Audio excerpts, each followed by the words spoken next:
Dear students, BA first year second sem का 8th chapter है the blind dog, written by R.K. Narayan. It was not a very impressive or high-class dog. It was one of those commonplace dogs one sees everywhere. Color of white and dust, tail mutilated at a young age by God knows whom, born in the street and bred on the leavings and garbage of the marketplace. He had sporty eyes and undistinguished carriage and needless pugnacity. Before he was 2 years old, he had earned the scars of 100 fights on his body. When he needed rest on hot afternoons, he lay curled up under the culvert at the eastern gate of the market.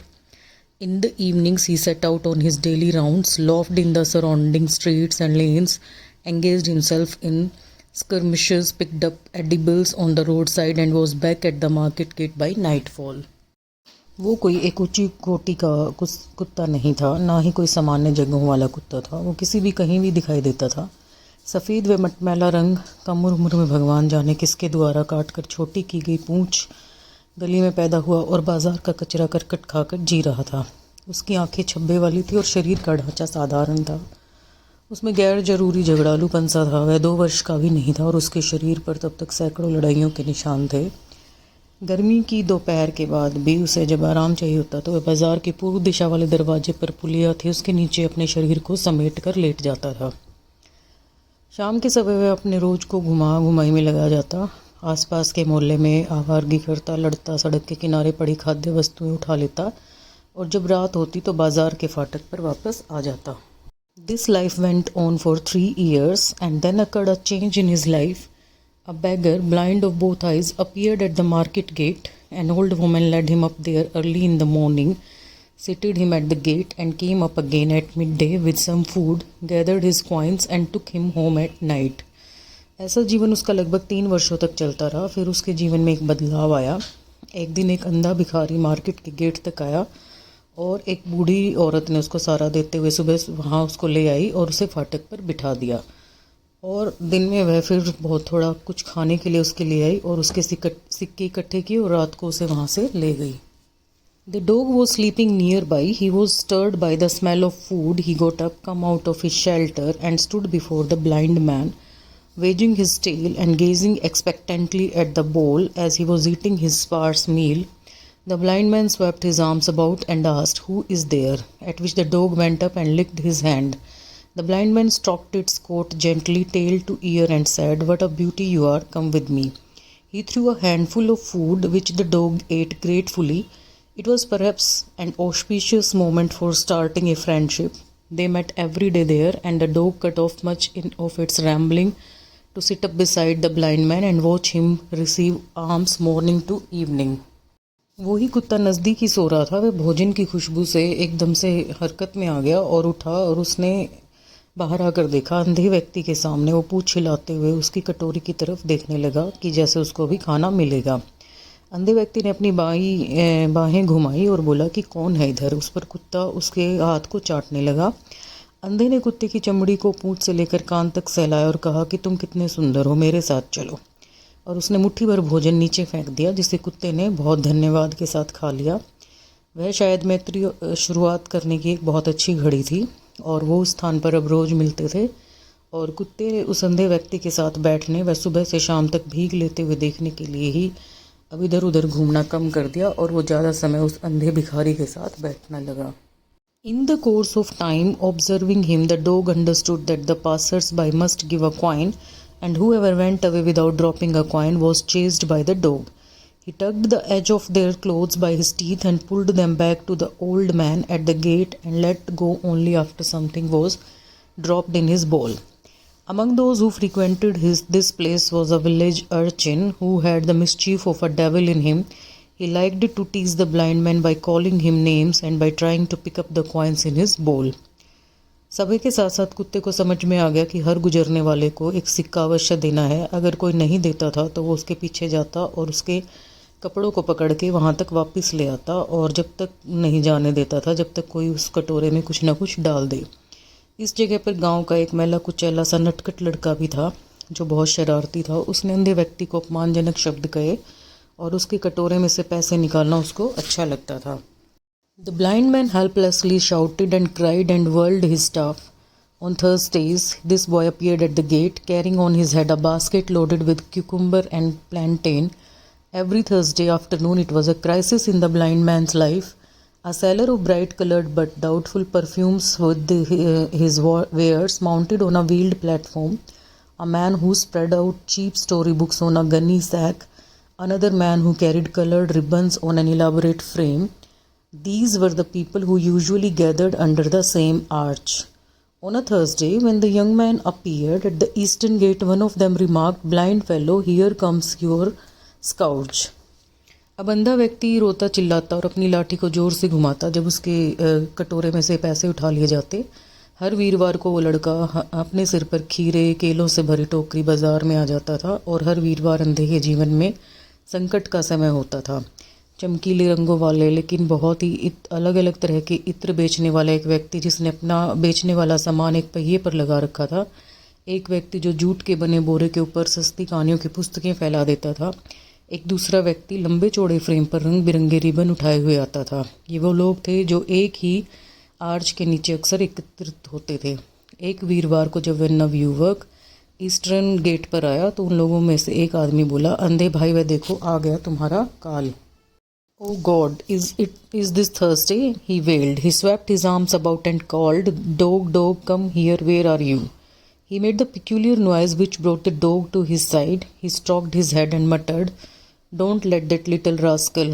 At this very moment the boy came up with a leer on his face. अब वो बोलता है कि हे भगवान, क्या आज वीरवार है? तो वह अपना हाथ इधर उधर लहराया और बोला कि भाई मेरा डॉग, तुम कहाँ पर हो? और उसने एक अजीब सी आवाज़ निकाली जिससे कि वो डॉग उसके पास आ गया और उसने उसकी पीठ थपथपाई और बड़बड़ाया कि इस नन्हे शैतान को आज बचकर मत जाने देना। बिल्कुल उसी समय वह लड़का अपने चेहरे पर एक शरारतपूर्ण भाव लेकर आ पहुंचा। Blind man, still pretending you have own eyes. If you are really blind, you should not know this either. He stopped, his hand moving towards the ball. The dog sprang on him and snapped his jaw on wrist. The boy extricated his hand and ran for his life. The dog bounded up behind him and chased him out of the market. "See the mongrel's affection for this old fellow," marveled the perfume vendor. वो शरारती लड़का बोलता है कि तुम अंधे नहीं हो, अगर तुम अंधे होते तो तुम्हें पता भी नहीं चलता कि तुम्हारे बॉल में से सिक्के उठा ले जाते हैं। वह रुका, उसने हाथ कटोरे की तरफ बढ़ाया, कुत्ता उसकी तरफ लपका और उसने कलाई में उसके कलाई को अपने जबड़े में जकड़ लिया। लड़के ने अपना हाथ छुड़ाया और जान बचाने के लिए भागा। कुत्ता भी छलांग भरता हुआ उसके पीछे भागा और बाजार से उसे बाहर निकाल दिया। इत्र बेचने वाला हैरानी से बोला, "जरा इस कुत्ते का इस बूढ़े आदमी से लगाव तो देखो." One evening at the usual time the old woman failed to turn up and the blind man waited at the gate, worrying as the evening grew into night. As he sat fretting there, a neighbor came up and said, "Sami, don't wait for the old woman. She will not come again. She died this afternoon." एक सांझ बूढ़ी औरत सही समय पर नहीं आई उसको घर ले जाने के लिए, तो वो वहाँ पर क्रोध से ही भरा बैठा रहा और उसकी चिंता भी बढ़ गई क्योंकि अब रात होती जा रही थी। तो उसी समय एक इंसान ने आके उसको बताया कि अब वो बुढ़िया कभी नहीं आएगी क्योंकि उसकी डेथ हो गई है। The blind man lost the only home he had and the only person who cared for him in this world. The ribbon vendor suggested, "Here, take this white tape." He held a length of the white cord which he had been selling. "I will give this to you free of cost. Tie it to the dog and let him lead you about if he is really so fond of you." तो उस अंधे व्यक्ति को वहाँ पर ribbon बेचने वाले ने उसको एक सफ़ेद रिबन दिया और कहा कि मैं इसके पैसे भी नहीं लूँगा, तुम इसको कुत्ते के गले से बांध दो, फिर ये तुम्हें वहाँ ले जाएगा जहाँ तुम जाना चाहते हो क्योंकि ये तुम्हें बहुत पसंद करता है। Life for the dog took a new turn now. He came to take the place of the old woman. He lost his freedom completely. His world came to be circumscribed by the limits of white cord which the ribbon vendor had spared. He had to forget wholesale all his old life, all his old haunts. He simply had to stay on forever at the end of that string. When he saw other dogs, friends or foes, instinctively he sprang up, tugging at the string. And this invariably earned him a kick from his master. "Rascal, want to tumble me down? Have sense." In a few days the dog learned to discipline his instinct and impulse. He ceased to take notice of other dogs even if they came up and growled at his side. He lost his own orbit of movement and contact with his fellow creatures. अब कुत्ते के जीवन में एक नया मोड़ आ गया। उसने उस बूढ़ी औरत का स्थान ले लिया और अपनी आज़ादी बिल्कुल खो दी। उसका संसार रिबन बेचने वाले के सफ़ेद रिबन के विस्तार में ही रह गया। उसे अपनी सभी पुरानी जगह, अपने पुराने शिकार सब भूल जाने पड़े। अब उसको सदा सदा के लिए उस रिबन के दूसरे छोर पर ही रहना था। अब कभी वह दूसरे मित्र कुत्तों या शत्रुओं को देखता तो स्वभाववश उछलकर खड़ा हो जाता और डोरी को झटका मारता, और इस हरकत पर उसको हमेशा अपने मालिक से एक ठोकर मिलती और वो उसको बोलता, बदमाश, मुझे गिराओगे, दिमाग लगाओ। कुछ ही दिनों में उस कुत्ते ने अपनी सारी की सारी आदतें बदल ली और वो अनुशासन में रहने लगा। उसने दूसरे कुत्तों के प्रति स्वयं को शांत करना सीख लिया था और अब वो उनको नहीं देखता था और अब वो सबसे दूर हो गया था। To the extent of this loss his master gained, he moved about as he had never moved in the life. All day he was on his legs, led by the dog, with the stuff in one hand and the dog led in the other. He moved out of his home, a corner in a poultry veranda in a few yards of the market. He had moved in there after the old woman's death. He started out early in the day. He found that he could treble his income by moving about instead of staying in one place. He moved down the Coltree Street, and wherever he heard people's voice, he stopped and held out his hands for alms. Shops, schools, hospitals, hotels, he left nothing out. He gave a tug when he wanted the dog to stop and shouted like a bullock driver when he wanted him to move on. The dog protected his feet from going into pits or stumping against steps or stones and took him up inch by inch on safe ground and steps. For this sight people gave coins and helped him. Children gathered around him and gave him things to eat. A dog is essential, an active creature who punctuates his hectic rounds with well-defined periods of rest. But now this dog, henceforth to be known as Tiger, had lost all rest. He had rest only when the old man sat down somewhere. Beggar को इस चीज़ का बहुत ही फ़ायदा हुआ, blind bagger को। अब वो जहाँ भी घूमना चाहता था वो उस कुत्ते को अपने साथ साथ लेकर घूमता था और कुत्ता उसको हर जगह, गड्ढों से और जहाँ भी ऐसी जगह आती थी जहाँ पर पैर फिसल सकता था, उससे बचाता था। और अब बूढ़ी औरत के मरने के बाद वो जगह उस कुत्ते ने ले ली थी और अब अपने हाथ में छड़ी को लेकर और दूसरे हाथ में कुत्ते की डोरी पकड़कर वो घर से बाहर निकलता और थोड़ी ही दूर बरामदे में एक बाज़ार के वहाँ पर वो बैठ जाता था। और अब उसके दिन की शुरुआत भी जल्दी हो जाती थी। उसने पाया कि एक जगह जमे रहने की जगह घूम घूम कर अगर भिक्षा मांगी जाए तो ज़्यादा पैसे मिलते हैं। और अब वो स्कूलों, दुकान, अस्पताल, होटल, हर जगह जाता था, कहीं भी वो नहीं रुकता था। और जब भी उसको रुकना होता था तो कुत्ते की डोरी खींच लेता था वो, और कुत्ते को भी अब सिर्फ तभी आराम मिलता था जब बैगर कहीं पर बैठता था। At night the old man slept with the cord tied around his finger. I can't take chance with you, he said. A great desire to earn money than ever before seized his master, so that he felt any resting a waste of opportunity, and the dog had to be continuously on his feet. Sometimes his legs refused to move, but if he slowed down even slightly, his master goaded him on fiercely with his staff. The dog whined and groaned under his thrust. Don't whine, you rascal, don't I give you your food? You want to loaf, do you? Swore the blind man. The dog lumbered up and down and round and round the marketplace on slow steps tied down to the blind tyrant. Long after the traffic at the market ceased, you could hear the night stabbed by the far-off wail of the tired dog. It lost its original appearance. As months rolled on, bones stuck up at his haunches and ribs could be seen through his fading coat. रात को वो बूढ़ा व्यक्ति कुत्ते के धागे को अपनी उंगली में बांध कर सोता था। वो सोचता था कि अगर मैंने इसको छोड़ दिया तो ये भाग जाएगा। अब उस अंधे भिखारी के अंदर बहुत ज़्यादा धन कमाने की अभिलाषा प्रबल होती जा रही थी और वो किसी तरह से भी आराम करके उस अवसर को खोना नहीं चाहता था, जिसकी वजह से उस कुत्ते को हर समय चलना पड़ता।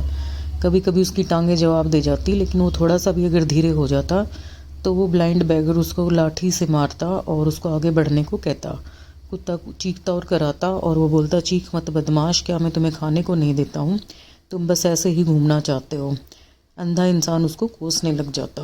अपने अंधे निर्दयी से बंधा हुआ वो कुत्ता धीरे धीरे लड़खड़ा कर और चलने लग जाता। बाज़ार में बहुत ज़्यादा ट्रैफिक होने के बाद भी काफ़ी देर तक वो रात को कराता, उसको बहुत ज़्यादा चोट लगी होती थी और अब वो अपना असली स्वरूप खो चुका था। जैसे जैसे समय बीतता गया उसकी हड्डियां दिखने लगी और उसकी चमड़ी में से उसकी पसलियां भी देखी जा सकती थी।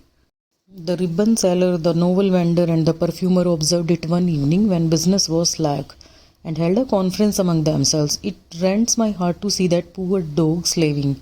Can't we do something? The ribbon seller remarked. That rascal had started lending money for interest.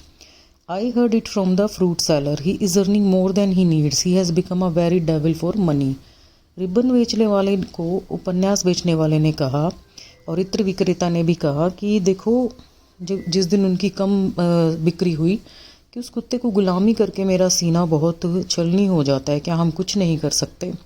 तो रिबन बेचने वाले ने बताया कि ये धूर्त अंधा भिखारी तो पैसे भी ब्याज पर देने शुरू कर दिए हैं। ये मैंने फल विक्रेता से सुना और जितनी इसको ज़रूरत है उससे ज़्यादा ये कमा रहा है। वह पैसों के लिए शैतान हो गया है। At this point, the perfumer's eyes caught the scissors dangling from the ribbon rack. Give it here, he said, and moved on with the scissors in hand. The blind man was passing in front of the eastern gate. The dog was trained the lead. There was a piece of bone lying on the way, and the dog was straining to pick it up. The lead became taut and hurt the man's hand, and he tugged the string and kicked till the dog howled. It howled but could not pass the bone lightly. It tried to make another dash for it. The blind man was heaping curse on it. उसी समय इत्र बेचने वाले की नज़र ribbon वाले के पास लटक रही कैंची की तरफ पड़ी तो उसने कहा, इसे मुझे पकड़ाओ। और उसने हाथ में कैंची पकड़ते हुए वो आगे बढ़ गया। अंधा आदमी पूर्वी द्वार के सामने से गुजर रहा था और कुत्ता फीते को बल लगाकर खींच रहा था। कुत्ता रास्ते में पड़ी हड्डी को उठाने के लिए बल लगा रहा था। डोरी खिंच गई और अंधे व्यक्ति का हाथ घायल हो गया। उसने डोरी को अपनी ओर खींचा और कुत्ता को लात मारता रहा जब तक कि वह रोने न लगा। वह कराता रहा किंतु इतनी आसानी से हड्डी को अपने चंगुल से छोड़ने वाला नहीं था। उसने इसे प्राप्त करने के लिए एक बार फिर से जोर लगाया। अंधा व्यक्ति उसे गाली गलौज करके और कोसता रहा। The perfumer stepped up, applied the scissors and snipped the cord. The dog bounced off and picked up the bone. The blind man stopped dead where he stood with the other half of the string dangling in his hand. Tiger, tiger, where are you? He cried. The perfumer moved away quietly, muttering, you heartless devil, you will never get at him again. He has his freedom. The dog went off at top speed. He nosed about the ditches happily, hurled himself on other dogs, and ran round and round the fountain in the market square barking, his eyes sparkling with joy. He returned to his favourite haunts and hung about the butcher's shop, tea stall and bakery. अब इत्र बेचने वाले आदमी ने आगे आकर कैंची चलाई और उसकी डोरी को काट दिया। कुत्ते ने छंगलांग लगाई और वह जाकर हड्डी उठाकर वहाँ से भाग गया और अंधा आदमी वहीं रुक गया और डोरी का आधा हिस्सा उसके हाथ में ही लटक रहा था। शेरू, टाइगर, टाइगर, तुम कहाँ हो? वह चिल्लाया। इत्र बेचने वाला चुपचाप से आगे बढ़ गया और उसने बोला कि पत्थर दिल शैतान है ये, तुम अब उसको दोबारा नहीं पकड़ सकोगे, वो आज़ाद हो गया है। कुत्ता तेज गति से भागा, दूसरे कुत्तों पर खुद को गिराते भौंकते बाजार के चौक पर बड़े फव्वारे के इर्द गिर्द भागते गोल चक्कर काटने लगा और उसकी आंखें खुशी से चमक रही थी। उसने अपने मनपसंद अड्डों पर वापस गया। कसाई की दुकान, चाय की दुकान, बेकरी के आगे वो मंडराने लगा। The ribbon vendor and his two friends stood at the market gate and enjoyed the sight immensely as the blind man struggled to find his way about. He stood rooted to the spot, waving his stick. He felt as if he were hanging in mid-air. He was wailing, oh, where is my dog? Where is my dog? Won't someone give him back to me? I will murder it when I get it again. He groped about, tried to cross the road, came near being run over by a dozen vehicles at different points, tumbled and struggled and gasped. He had deserved it if he was run over, his heartless blackguard, they said, observing him. However, the old man struggled through and with the help of someone found his way back to his corner in the coultry veranda and sank down on his gunny sack bed, half faint with the strain of his journey. Ribbon बेचने वाला और उसके दो अन्य दोस्त उस दृश्य को देख के बहुत ही खुश हो रहे थे जब अंधा आदमी अपना रास्ता पाने के लिए स्ट्रगल कर रहा था। वो अपनी जगह पर ही खड़ा हुआ था और अपनी छड़ी हवा में इधर उधर घुमा रहा था। उसे लग रहा था मान लो वो हवा में लटक रहा है और वो बहुत ही दुखी था। हाय, मेरा कुत्ता कहाँ चला गया? मेरा कुत्ता कहाँ पर है? क्या कोई मुझे मेरा कुत्ता वापस ला कर नहीं देगा? उसने अपने हाथों से टटोला, सड़क पार करने का प्रयास किया और सैकड़ों ही वाहन इधर से उधर आ रहे थे। वो मुंह के बल गिर पड़ा और हाँफने लगा। यदि किसी गाड़ी से कुचला गया होता तो वह इसी लायक है। यह निर्दयी बदमाश जो उसे देख रहे थे वो सब यही बोले। इसके बावजूद बूढ़ा आदमी हाथ पैर मारता रहा और किसी की मदद से उसने छतदार बरामदे में अपनी कोने में जाने का रास्ता ढूंढ लिया और अपनी थका देने वाली यात्रा के कारण अब वो बिल्कुल बेहोश सा हो गया था और बोरियों के बिस्तर पर गिर पड़ा। He was not seen for 10 days, 15 days and 20 days. Now, nor was the dog seen anywhere. They commented among themselves, the dog must be loafing over the whole earth, free and happy. The beggar is perhaps gone forever. Hardly was this sentence uttered when they heard the familiar tap tap of the blind man's staff. They saw him again coming up the pavement led by the dog. Look, look, they cried. He has again got it and tied it up. The ribbon seller could not contain himself. He ran up and said, "Where have you been all these days?" 10-15-20 दिन बीत गए, ना तो कुत्ता दिखाई दिया ना ही वो अंधा बैगर दिखाई दिया। अब उनको लगा कि वो कुत्ता तो पूरी दुनिया में खूब खुशी से घूम रहा होगा और भिखारी शायद सदा के लिए चला गया। अभी मुश्किल से ये वाक्य कहा ही था कि उन्होंने देखा कि वो अंधा भिखारी अपनी लाठी को टक टक की आवाज़ के साथ आ रहा था और उन्होंने देखा कि फुटपाथ पर कुत्ता उसे दोबारा लेकर चला आ रहा था। वो चिल्लाए, देखो देखो, इसने फिर से इसे खोज लिया और उसे बांध लिया। रिबन बेचने वाला खुद को नहीं रोक पाया और वो दौड़ कर गया और बोला कि तुम इतने दिन कहाँ रहे? Know what happened, cried the blind man, this dog ran away, I should have died in a day और to, confined to my corner, no food, not an anna to earn, imprisoned in my corner. I should have perished if it continued for another day, but this thing returned.